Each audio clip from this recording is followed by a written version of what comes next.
Hello friends, मैं Arun maths पर आपका स्वागत करता हूं। ये एनटीपीसी यानी 30 जनवरी 2021 के क्वेश्चन हम लोग कुछ यहां पर लाए हैं और उसको हम लोग चलिए देखते हैं। कुछ क्वेश्चन लाए हैं उसको चलिए देखते हैं।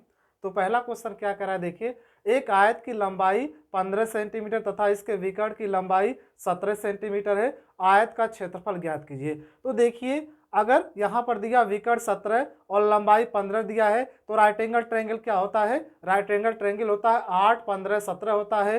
तो यानी तीसरी भुजा क्या हो जाएगी? 8 हो जाएगी। तो गुणा कर दीजिए 15/120, यानी 120 क्या हो गया आपका आंसर हो गया। अब 120 आंसर हो गया। कुछ लोगों को दिक्कत किया होगा, फिलहाल देखिए फिर से एक बार देख लीजिए। पहले ये आपको पता होना चाहिए राइट एंगल ट्रायंगल तो क्या होता है देखिए, 3, 4, 5 होता है, 5, 12, 13 होता है, फिर 8, 15, 17 होता है, फिर 7, 24, 25 होता है, 20, 21, 29 होता है। ये राइट एंगल ट्रायंगल होता है। कहीं अगर दो भुजा दिया, 3, 4 दिया है तो अगली 5 होगी। अगर 12, 13 दिया है तो ये 5 हो जाएगा तीसरी भुजा। अगर दो भुजा दिया 8, 15 तो तीसरी भुजा हो जाएगा 17। और पहली भुजा 7 दिया है और दूसरी भुजा दिया 25 तो तीसरी भुजा 24 हो जाएगी। यानी इस प्रकार से आप निकाल सकते हैं। यहाँ पर अगर हम लोग देखें, यहाँ पर अगर ध्यान से आप देखिए, ये क्या है? एक आयत है। अगर ये आयत है एक, उसके बाद क्या कहा है? उसके बाद कहा है इसकी लंबाई कितना है? कितनी है? 15 है। इसकी लंबाई कितनी है? 15 है। और इसका विकर्ण कितना है? विकर्ण कितना है? 17 है। देखिए 15 हो गया, 17 हो गया, यानी 15 हो गया, 17 हो गया, 15 हो गया, 17 हो गया, और ये भुजा कितनी होगी? 8 हो जाएगी। अब इसका क्षेत्रफल पूछा है तो 15 बटे कितना हो जाएगा? 120 हो जाएगा। आसानी से आप लगा सकते हैं और ओरल भी लगा सकते हैं। अब देखिए, अब लगाइए। एक आयत की लंबाई 15 सेंटीमीटर तथा इसके विकर्ण की लंबाई 17 सेंटीमीटर है। आयत का क्षेत्रफल ज्ञात कीजिए। अगर आयत का क्षेत्रफल ज्ञात करना चाहते हैं, विकर्ण कितना हो गया? 17 हो गया, और इसकी लंबाई 15 हो गई, और एक भुजा पूछा है। आप जानते हैं 8, 15, 17 राइट एंगल ट्रायंगल होता है, यानी समकोण त्रिभुज होता है। तो डायरेक्ट गुणा कीजिए ना, 15/120, यानी 120 क्या हो गया? आपका आंसर हो गया। इसको आप ध्यान में रखिएगा। अगर इसको ध्यान में रखेंगे तो यहाँ से 3-4 क्वेश्चन आपके बहुत क्लियरली लगेंगे, बहुत शार्ट में क्वेश्चन लगते हुए चले जाएंगे। तो मतलब चलिए अब अगला क्वेश्चन देखते हैं, आगे देखते हैं। दूसरा क्वेश्चन देखिए, उस आयत की परिमिति कितनी होगी जिसकी एक भुजा 10 सेंटीमीटर तथा विकर्ण 26 सेंटीमीटर है? तो वही क्वेश्चन है, सेम टू सेम वही क्वेश्चन, थोड़ा सा केवल परिवर्तन किया है। यहाँ पर आयत का परिमाप पूछ दिया है। तो अच्छा ये बताइए, विकर्ण कितना है? 26 है। ये 26 कैसे आया है? देखिए 13 का दोगुना है, यानी 13 का दोगुना है। अच्छा ये बताइए, अगर 13 का ये दोगुना हुआ तो क्या होता है? 5, 12, 13 होता है। यही होता है ना, 5, 12, 13 होता है। अगर ये 13 का दोगुना किया गया है तो कितना होगा? 26। अब ये देखिए दूसरी जो भुजा होगी, ये 5 का दोगुना किया होगा, देखिए ये 10 हो गया, तो 12 का दोगुना कितना हो जाएगा? 24 हो जाएगा। तो क्या पूछा है? क्या पूछा? परिमाप पूछा है। अगर परिमाप पूछा तो क्या करेंगे? इनका दोगुना, इसको जोड़िए, इसको जोड़ेंगे। परिमाप क्या होता है? 2 इंटू यल प्लस बी होता है, यानी कह सकते हैं सभी भुजाओं का योग होता है। 2 यल होता है और 2 बी होता है। तो इनको जोड़िए, इनको जोड़िए, कितना होगा? 24, 10 कितना हो जाएगा? 34 हो जाएगा। 34 का दोगुना कीजिए, 68 हो जाएगा, यानी 68 क्या हो जाएगा? आपका आंसर हो जाएगा। तो इस प्रकार से क्वेश्चन आपको लगाना है, बहुत तेजी से आप क्वेश्चन लगा सकते हैं। अब देखिए ओरल देखिए, अगर विकर्ण 26 है और एक भुजा 10 है तो 26 क्यों आया है? वो 13 का दोगुना रखा गया है 26, और ये यानी 5, 12, 13 राइट एंगल ट्रायंगल होता है। 13 का दोगुना 26 है और 5 का दोगुना 10 है। अब क्या बचा? 5, 13, 12 बचा, यानी 12 बचा, तो 12 का दोगुना दोगुना कितना हो जाएगा? 24 हो जाएगा। अब इसका परिमाप पूछा है, तो परिमाप पूछा है तो क्या होता है परिमाप? एड ऑफ ऑल साइड्स, यानी सभी भुजाओं का योग होता है। यानी 24 और 10 जोड़ेंगे कितना हो जाएगा? 34। 34 का दोगुना कीजिए, 68 हो जाएगा। अब यहाँ से पूछेगा क्षेत्रफल भी निकाल सकते हैं, जो पूछेगा सो आप निकाल सकते हैं। तो एडवांस मैथ के क्वेश्चन बहुत फास्ट लगेंगे, ऐसे ही क्वेश्चन ये क्वेश्चन पूछा गया है। तो अब नेक्स्ट क्वेश्चन देखते हैं, अगला क्वेश्चन देखते हैं। क्वेश्चन नंबर 3 देखिए, साइन साइन 2a बराबर 1/2 तो काश 75 माइनस a का मान ज्ञात कीजिए। तो देखिए बहुत ही सिंपल है, यानी साइन 2a बराबर कितना है? 1/2। अब बताइए 1/2 साइन के टर्म में कितना, किसका मान होता है? किसका मान? तो साइन के टर्म में, यानी 1/2 साइन के टर्म में किसका मान होता है? 30 का। तो साइन 30 अंश हो जाएगा। अब ये साइन से साइन कैंसिल हो जाएगा, बचा क्या? 2a बराबर कितना हो जाएगा? 30, और a बराबर कितना हो जाएगा? 15 हो जाएगा। तो अब यहाँ पर दिया है काश 75 माइनस कितना? 15 हो जाएगा। तो बचेगा क्या?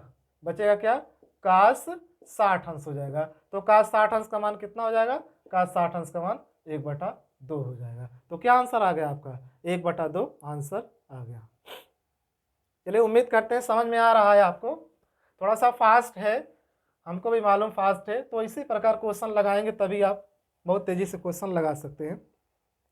अगला देखिए क्वेश्चन, और नीचे दिए गए मापों के समूह में से कौन सा विकल्प किसी त्रिभुज की भुजाएं बन सकता है, किसी त्रिभुज की भुजाएं बन सकता है। अच्छा ये बताइए, ये अगर त्रिभुज है, ये भी तो त्रिभुज हो सकता है, चाहे कोई भी भुजा बना दे ये भी त्रिभुज हो जाएगा, यानी कुछ भी बना देंगे त्रिभुज हो जाएगा। तो नहीं, ऐसा नहीं है, यानी इसका कुछ रूल होना चाहिए, यानी कुछ रूल होगा तभी आप इस प्रकार से आप कर सकते हैं। यानी इस प्रकार से नहीं कोई भी बना दी इस प्रकार बना दी ये त्रिभुज हो गया, नहीं ऐसी नहीं। त्रिभुज की डिफिनीशन क्या होती है, दो छोटी भुजाओं का योग अगर बड़ी भुजा से बड़ा रहेगा तभी त्रिभुज के निर्माण करेंगे, यानी दो छोटी भुजाओं का योग बड़ी भुजा से अगर बड़ा रहेगा तभी एक त्रिभुज का निर्माण होगा। कहने का मतलब है दो छोटी भुजाओं का योग बड़ी भुजा से बड़ा होगा तभी एक त्रिभुज का निर्माण होगा। जैसे मान लीजिए देखिए 3 4 5, अब देखिए ये क्या है, एक त्रिभुज है। क्यों क्यों त्रिभुज है, क्योंकि 3 4 का योग कितना हो जा रहा है 7, बड़ी भुजा से बड़ा हो गया, यानी ये क्या एक त्रिभुज का निर्माण करेगा। चाहे कोई भी संख्या ले लीजिए, यानी चाहे जैसे जैसे 6 7 9 ले लीजिए। अब देखिए एक त्रिभुज है, 6 और 7 का योग कितना हो जाएगा 13, और ये 9 हो गया, यानी ये त्रिभुज नहीं है, यानी ये त्रिभुज नहीं है। तो हमको ये ज्ञात करना है दो छोटी भुजाओं का योग बड़ी भुजा से बड़ा रहेगा तभी त्रिभुज का निर्माण होगा, नहीं तो नहीं होगा। ये कॉन्सेप्ट है त्रिभुज का, इसको जानना बहुत जरूरी है। तो चलिए देखते हैं पहला ऑप्शन, देखिए पहला दो छोटी भुजाएं क्या है, 2 है और 6 है, 2 और 6 कितना हो जाएगा 8, और ये बड़ी भुजा से बड़ा है 8, नहीं छोटा, यानी ये गलत हो गया, यानी ये क्या हो गया कैंसिल होगा। दूसरा देखिए, चलिए पहले 5 डी देखते हैं, दो छोटी भुजाएं कितनी है 5 है और 7, इनका योग देखिए, इनका योग कितना हो जाएगा 12 है, और इससे क्या है ये 12 छोटी, यानी ये भी कैंसिल हो गया। अब इसको देखिए 3 और 5 कितना हो गया 8, और 8 8 दोनों बराबर है तो त्रिभुज का निर्माण नहीं होगा। अब देखिए 11 और 3 कितना हो जाएगा, 11 3 13 हो जाएगा, और ये क्या 12 है, यानी एक त्रिभुज का निर्माण होगा। यानी इस प्रकार से इसी कॉन्सेप्ट के जरिए आपको अंत तक, मतलब सवाल के अंत तक पहुंचना है। आसानी से आप क्वेश्चन देखते ही कर देंगे, यहाँ तो 2 सेकंड लिख दिया गया है, 2 सेकंड भी नहीं लगा, केवल देखेंगे क्वेश्चन आपका आंसर आपके सामने आ जाएगा। चलिए नेक्स्ट देखते हैं क्वेश्चन नंबर 5वां, देखिए एक रेडियो को 990 रुपये में 10% के लाभ पर बेचा जाता है, यदि उसे 890 रुपये में बेचा गया होता तो उस पर कितना वास्तविक लाभ या हानि होता। अच्छा ये बताइए कितना है 990 है, 10% का लाभ हुआ तो 110 के बराबर हो गया, 110 के बराबर गुणे 100 कर दीजिए, ये डायरेक्ट क्रय मूल्य आ जाएगा, काटिए 11 9 99, तो कितना हो जाएगा 900 रुपये क्या हो गया क्रय मूल्य आ गया। अगर 900 रुपये यहाँ पर क्रय मूल्य आपका आ गया तो विक्रय मूल्य कितना दिया है, विक्रय मूल्य कितना दिया है, विक्रय मूल्य दिया है 890 दिया विक्रय मूल्य। तो बताइए कितना का लाभ हो रहा है या हानि हो रहा है। देखिए 900 रुपये का आप सामान कोई खरीदे हैं, बेचे कितना 890 रुपये का बेचे हैं, तो क्या हो जाएगा 10 रुपये की हानि होगी, क्या हो जाएगा 10 रुपये की हानि होगी, यहाँ पर 10 रुपये की क्या हो जाएगी, ये हानि हो जाएगी। नेक्स्ट देखते हैं क्वेश्चन नंबर अगला, देखिए किसी वस्तु का अंकित मूल्य 500 रुपये है और वह 20% और 10% के दो क्रमिक बट्टों पर बेची जाती है, उस वस्तु का विक्रय मूल्य ज्ञात कीजिए। तो देखिए ये 500 रुपये क्या है अंकित मूल्य है, 20% बट्टा यानी कितना बचा 80/100, फिर एक बट्टा दिया गया 10% कितना बचा 90/100। अब इसको काट दिए, देखिए 2 जीरो कैंसिल हो गया और ये 2 जीरो कैंसिल हो गया, यानी 5/40, 9 चौको 36, यानी 360 क्या हो गया आपका आंसर हो गया। कितना हो गया आंसर 360, देखिए आंसर हो गया। अगला देखते हैं क्वेश्चन नंबर 7वां, दो बराबर धनराशि क्रमशः 7% और 5% के साधारण ब्याज पर उधार दी गई, दो ऋणों पर अर्जित ब्याज 4 वर्ष में 960 रुपये जुड़ते हैं, उधार दी गई धनराशि ज्ञात कीजिए, उधार दी गई धनराशि ज्ञात कीजिए। अच्छा ये बताइए पहली दर कितना है 7%, दूसरी दर कितना है 5%, समय दोनों का कितना है, समय दोनों का कितना है 4 वर्ष से, समय दोनों का कितना है 4 वर्ष से, और उसके बाद कितना ब्याज मिल रहा है दोनों से 960 रुपये ब्याज मिल रहा है। अगर 960 रुपये ब्याज मिल रहा है वहाँ पर ब्याज परसेंटेज निकाल लीजिए, तो 7 5 कितना हो जाएगा 12, 12 चौक 48, ये क्या हो जाएगा 960 या 48 के बराबर हो जाएगा, और गुणे 100 कर दिए डायरेक्ट आपका मतलब क्या कह सकते हैं, मूलधन आ गया। देखिए भाग दीजिए, यानी कितना आ गया आंसर, 2000, ये आपका आंसर आ गया। फिर से एक बार देखिए, 7% और 5% है, इन दोनों को ऐड कीजिए, 12 हो गया, 12 चौक 48, ये 48% क्या हो गया, ब्याज हो गया। और ये 960 रुपये में ब्याज दिया, ये परसेंटेज में ब्याज है, यानी 960 के 48 बराबर हो जाए, गुणे 100 करेंगे तुरंत क्या आ जाएगी, धनराशि, यानी मूलधन आपका पता चल जाएगा। अगला क्वेश्चन देखिए, क्वेश्चन नंबर 8 देखिए, किसी धनराशि पर 5% वार्षिक ब्याज की दर से 2 वर्षों के साधारण ब्याज और चक्रवृद्धि ब्याज का अंतर कितना है, 15 है, तब वह धनराशि है। अच्छा ये बताइए, साधारण ब्याज और चक्रवृद्धि ब्याज का अंतर कितना है, 15 है। अगर हम यहाँ पर देखें तो पहले वर्ष 5%, दूसरे वर्ष 5%, ब्याज का ब्याज क्या होता है, चक्रवृद्धि ब्याज, तो 5 का 5% निकालेंगे, 5 का 5% निकाले 0.25, ये 15 जो है 0.25 के बराबर होगा, गुणे 100 कर दीजिए, डायरेक्ट कीजिए, आपका आंसर आएगा, 0 हटाइए, गुणे 100 किए, 15 चौको 60, देखिए सॉरी 25 चौको 100, यानी 15 चौको 60 हो गया, यानी कितना आंसर आ गया, यानी 6000 आपका आंसर आ गया। अब इसको थोड़ा डिटेल से देख लीजिए, तो क्या कह रहा है, किसी धनराशि में 5% वार्षिक साधारण ब्याज की दर से 2 वर्षों के साधारण ब्याज तथा चक्रवृद्धि ब्याज का अंतर 15 है, तो पहला वर्ष हो गया और ये दूसरा वर्ष हो गया। पहला वर्ष कितना है 5%, दूसरा वर्ष कितना है 5%, तो 5 का 5% निकालेंगे तो 0.25 होता होगा। तो ब्याज का ब्याज क्या होता है, ब्याज के बाद चक्रवृद्धि ब्याज होता है, यानी ब्याज का ब्याज चक्रवृद्धि ब्याज होता है, तो इसका 5% निकालें 0.25 हो गया, और ये 0.25 ये क्या है, ये चक्रवृद्धि ब्याज, ये चक्रवृद्धि ब्याज माइनस साधारण ब्याज का क्या है, अंतर है, और ये क्या है, ये क्या है, और ये क्या है, ये साधारण ब्याज है, और ये टोटल क्या है 10.25, ये क्या है, ये CI है, यानी ये चक्रवृद्धि ब्याज है। तो हम यही देखे हैं, ये 0.25 क्या है, 0.25 चक्रवृद्धि ब्याज माइनस साधारण ब्याज का अंतर है, यानी 15 जो है 0.25 के बराबर, गुणे 100 कर दिए, तुरंत आपका आंसर आ गया। तो यही मेथड अपनाना है, आप सभी क्वेश्चन ओरल लगाते हुए चले जाएंगे, कोई दिक्कत नहीं आपको होगी। ये सब मेथड इतने फास्ट हैं कि आपको कोई समस्या नहीं होगी।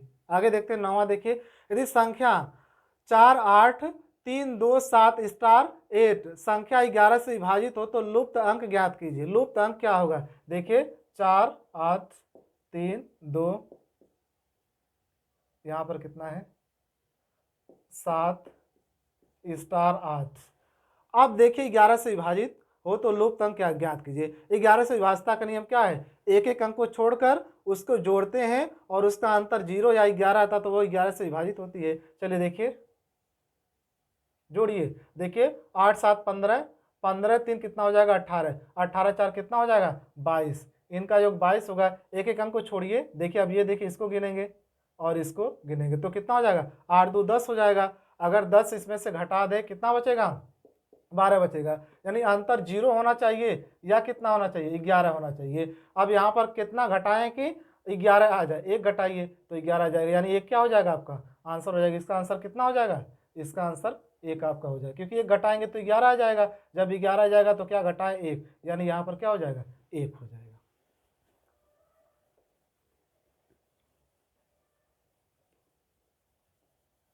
चलिए अब अगला क्वेश्चन देखिए, क्वेश्चन नंबर 10वां देखिए, दो संख्याओं का मस 23 है तथा उनका लस अन्य दो गुणनखंड 13 तथा 14 है, उनमें से बड़ी संख्या क्या होगी, उनमें से बड़ी संख्या क्या होगी। जो गुणनखंड होते हैं अगर म स से संख्याओं गुणनखंड में भाग देते तो वो संख्याएं पता चल जाती हैं। तो 23 म स है और उनका गुणनखंड क्या है 13 और 14 है, यानी 13 14 है, बड़ी संख्या पूछा है तो 23 का 14 में गुणा कीजिए, यानी 14 तिया 42 हो गया, 14 दूनी 28, 28 4 कितना हो जाएगा 32, ये क्या आंसर आ गया 322 आपका आंसर आ गया।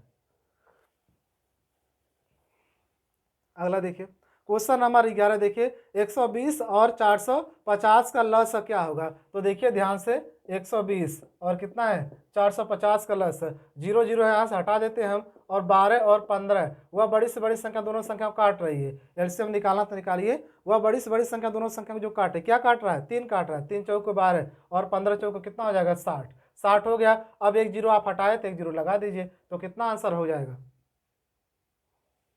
सॉरी 15 3 चौको 12, यहाँ पर फिर से इसको एक बार फिर से देखिए, देखिए ध्यान से, 12 दिया है और 15 दिया है, वह बड़ी से बड़ी संख्या दोनों संख्याओं काट रही है, क्या काट रहा है, सॉरी यहाँ पर 45 है, सॉरी वेरी वेरी सॉरी, 45। वह बड़ी से बड़ी संख्या दोनों संख्या काट रही है। क्या काट रहा है देखिए, क्या काट रहा है, 3 काट रहा है, काटिए। 3 एकम 3, 3 पचे 15, गुणा कीजिए, गुणा करेंगे कितना आ जाएगा, 180 आ जाएगा। अब जीरो यहाँ से हटाए थे तो जीरो यहाँ पर जोड़ दीजिए, कितना आ जाएगा, यानी 1800 क्या हो जाएगा, आपका आंसर हो जाएगा।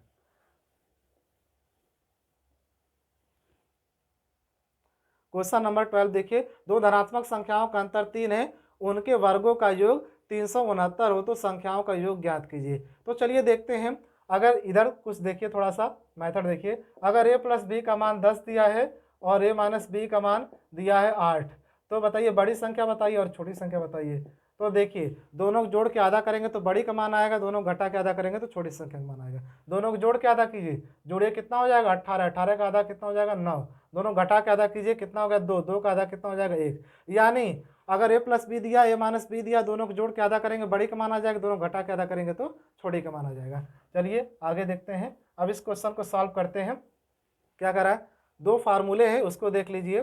क्या है, a प्लस बी का whole square plus a minus B का होल स्क्वायर बराबर 2 into A square plus B square हो गया। और यहाँ पर a माइनस बी का a प्लस बी का whole square minus a minus B का होल स्क्वायर बराबर क्या हो जाएगा 4ab। अब इसी पे क्वेश्चन रख देंगे, आसानी से लग जाएगा। देखिए दो धनात्मक संख्याओं का अंतर कितना है, यानी a माइनस बी दिया है और उसके बाद उनके वर्गों का योग दिया है। पहला वाला फार्मूला लगेगा, कौन सा लगेगा, पहला वाला फार्मूला लगेगा। तो देखिए पहला वाला फार्मूला लगाते हैं हम लोग। देखिए a प्लस बी कितना है, a प्लस बी आपको यही क्या है निकालना है। a माइनस बी कितना दिया है, 3 दिया, 3 का स्क्वायर 9 हो गया, और यहाँ पर 2 हो जाएगा, और a square plus B square कितना है 369। गुणा कीजिए, गुणा कीजिए, 2 9 18 हो गया, 2 9 18, 2 6 12 1 13, 2 3 6 कितना हो जाएगा 7। अब यानी a प्लस बी का होल स्क्वायर क्या होगा, 9 घटा दीजिए, अगर 9 माइनस करेंगे यानी देखिए 8 कम होगा 730 होगा, 1 कम हो जाएगा 729 हो जाएगा। और 729 किसका स्क्वायर है, 729 किसका स्क्वायर है 27 का, यानी इसका आंसर कितना हो जाएगा 27, इसका आंसर आ जाएगा, यानी आंसर कितना हो जाएगा 27। तो इस प्रकार से हम लोग आज 30 तारीख कुछ क्वेश्चन सॉल्व किए हैं। यदि वीडियो पसंद आ रहा है तो लाइक शेयर सब्सक्राइब जरूर करें, और वीडियो देखने के लिए धन्यवाद।